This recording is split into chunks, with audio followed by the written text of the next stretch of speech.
बुद्ध पौर्णिमेनिमित्त मेळघाट व्याघ्र प्रकल्पात आयोजित निसर्ग अनुभव उपक्रमासाठी वन विभाग सज्ज झाला असून शेकडो मचानांवरून वन्य प्राण्यांची प्रगणना केली जाणार आहे।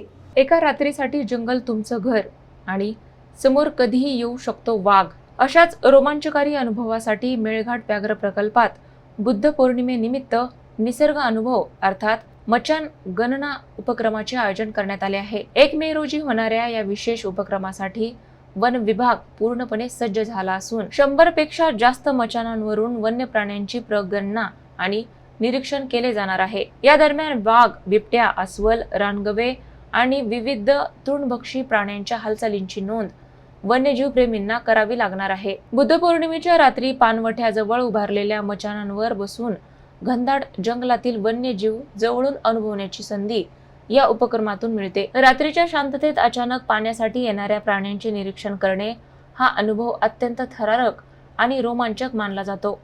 विशेष म्हणजे महाराष्ट्रभरातून वन्यजीव प्रेमी या उपक्रमात सहभागी होण्यासाठी मेळघाटात दाखल होतात। सिपना, गुगामल, अकोट, टिपेश्वर, पैनगंगा, ज्ञानगंगा, काटेपूर्णा आणि कारंजा या वनक्षेत्रांमध्ये बोर्डिंग पॉइंट निश्चित करण्यात आले आहेत। शहराच्या गोंगाटापासून दूर जंगलाच्या शांततेत वन्यजीवांना जवळून अनुभवण्याची ही अनोखी संधी पुन्हा एकदा निसर्गप्रेमींना मिळणार आहे।